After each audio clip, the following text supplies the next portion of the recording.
Okay, so the first word, talagsa. Talagsa means seldom or rarely, right? Because you have different variations of conditions, right? You can say always, sometimes, never, often, rarely, seldom, those kind of things, right? So, like with the other words that you learned, like usahay, kanunay, dili, those kind of things, dili kanunay, those things, you can also add this now to your list of vocabulary. Talagsa, right? Talagsa, which means seldom or rarely. The root word is usa, meaning one, the number one, talagsa. Now, I kind of semi underlined the la in there because tagsa just means each and every one. Tagsa, each one. Tagsa, kada usa, each one, right? And this is what I mean with that la, and we're gonna explore this la or al infix in the future because, or in the, I'm gonna talk more about it in the advanced series because this area needs more research as well in Cebuano, as some dialects do put it, some dialects don't, but this la or al has something to do with changing meanings and changing things to adjectives and whatnot, right? But in this case, talagsa, if I remove that infix la, we just get tagsa, which just means each and every, right? Tagsa, tagsa, tagsa, which means one another, to each one, right? To everyone, kada usa, right? But it's important that we add la there because that la changes the meaning from tagsa to talagsa to meaning seldom or rarely. So keep that in mind. Similarly, the next one can also mean something similar to seldom or rarely, right? Now I have here written down panalagsa, right? Panalagsa, panalagsa. And panalagsa means once in a while or in intervals or ever so often, here and there, ever so often, once in a while, once in a blue moon, right? Same thing with this, right? If I take away that la infix and just say panagsa, panagsa will have the same meaning as seldom or rarely, talagsa, panagsa, right? That's why it's important to put that la there because it's going to change the meaning, right? So this is just one of those infixing uh, issues we have in Cebuano where you need to know by heart why you have to infix it and what you do when you infix verbs, when you affixate them like that, right? Because sometimes the root form of a verb is different from a conjugated form of a verb. The meaning will change after you conjugate the verb. Or the word. It's not necessarily verbs, but you get the picture. The third one we have is nakatiwangwang, right? Nakatiwangwang, and that means to be left open and spread apart, meaning you can have your legs open for someone to come in, or you could have a cabinet or a cupboard open, right? Cupboards opening, or a cabinet that you opened, right? And then you can store things in it. And it's just left open, right? Nakatiwangwang. It's there for the show, right? You're showing it to people. Things that are just left open. So, or maybe your rubbish bin, garbage bin, trash can, the lid was open and it's just there, right? It's not closed. It's just spread apart and left open. Um, that's tiwangwang. The next one we got is bugawa, right? Bugawa, right? So bugawa means to lead, drive, repel something away from to somewhere, right? So the best example I can give for this is the best example I can give would be like a magnet. So if you have a magnet and they repel each other, right? Two electrons or two protons, right? Two light charges that will repel each other. You can also use this to describe things that you want to take away. Oh, take away the fish because it smells. Take away the flies because they're annoying me. Like repel them away, drive them away, take them away. Oh my gosh, this boredom is killing me with the quarantine. Take it away from me. Give me something. Give me something to do. Give me music so it can drive my boredom away. So you can use bugawa for something like that, right? To lead something away, to take something away to somewhere. Okay. Now, pay attention to this one. Gitik and gilok, the next two. So gitik is the verb to tickle. Gitik, right? But gilok is the tickling sensation you get from gitik. Okay, so someone does a tickling and the tickling sensations is called gilok, right? Now someone that's ticklish, right, is a person that's ticklish is giktanon, right? Giktanon.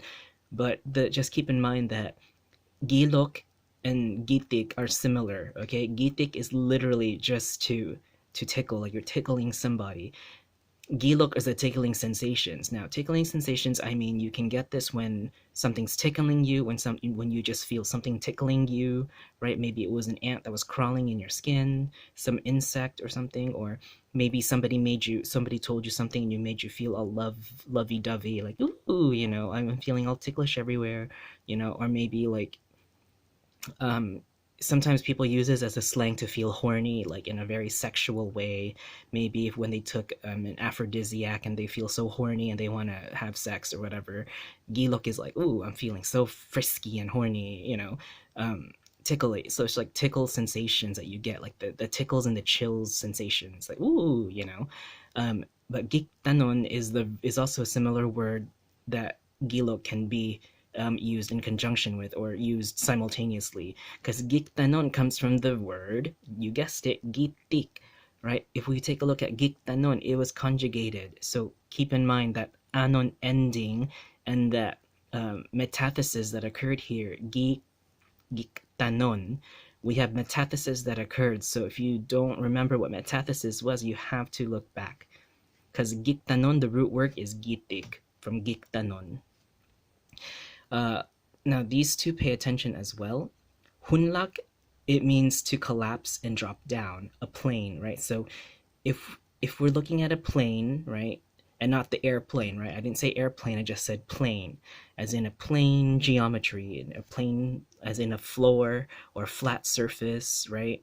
Or a platform, right? Something that's just in a plane, a platform, a floor where you're stepping on something, right? It's a floor, a platform, a plane. It's a plane that can collapse, so it's going to collapse and drop down. I don't know, maybe it's because there was too much weight and then the weight couldn't carry the floor and the floor collapsed to the bottom. So that's what hunlak means, is like to collapse and drop down. Hugnot means the same thing, but it refers to anything to collapse, not just planes. So hugno, right? There's a glottal stop, so hugno can be anything, whether your dreams and hopes have been collapsed, right? Oh, my dreams and hopes are collapsed. Oh, the house was collapsed from the earthquake. Oh, that person collapsed from a heart attack. So it can be anything to collapse, right? You just collapse. But hunlak is specific to a structure, like a building or something, where the earthquake happened and then the floors, the second and third floors collapsed, right? So that's what it means with hunlak. Hugnot can also be used to describe that as well. Bakwit means to seek refuge, right? To flee as refugees. Like, so during a wartime or some sort of conflict, bakwit would be used to describe as a refugee. So refugee in a noun, it's called is a refugee as a noun. As a verb, it's to seek refuge. Like, these refugees are fleeing to seek refuge. Refugees seek refuge. Okay, so think of it that way, because bakwit can be to be a refugee or to seek refuge or to flee somewhere to seek refuge, right? Um, Isog, right? Isog means to be brave or ballsy, or man, you got guts, man, you got guts to do that. You got guts to be brave. Ooh, you're ballsy to go up there in the microphone. Or you're brave enough to do that. Ooh, Isog is a perfect example, is the adjective to describe that person. It can also mean like fierce, like ooh, you're easily um, fed up and angry easily, right? Ooh, you're very strong and ooh, just like you flare up easily. You're fierce, You get mad and angry easily too because you got brave. You're so confident and brave and ballsy, and yeah. So Iso can mean that as well. In that sense, fierce in the sense of brave and ballsy, angry in the sense that you got guts to speak up for yourself. Howwood means to be good, or to be good at something, or to be the best in something, right? Ooh, like maybe you're fluent in another language. So Howwood would be the perfect word to describe you for that language. Oh, this person is very good in etc. So this person, would be described as Howwood. Hawwood. And lastly, we have dula, which is turmeric, right? Turmeric, which is a type of vegetable. Dulao is turmeric, and turmeric is a type of, it's like a family of ginger. It looks like it's like yellow ginger, right? Yellow ginger. Dulao is like lui ang dalag, right? So it's like ginger that's yellow. And it's an herb, it's a vegetable. You can use this in cooking. So, and that's it for this.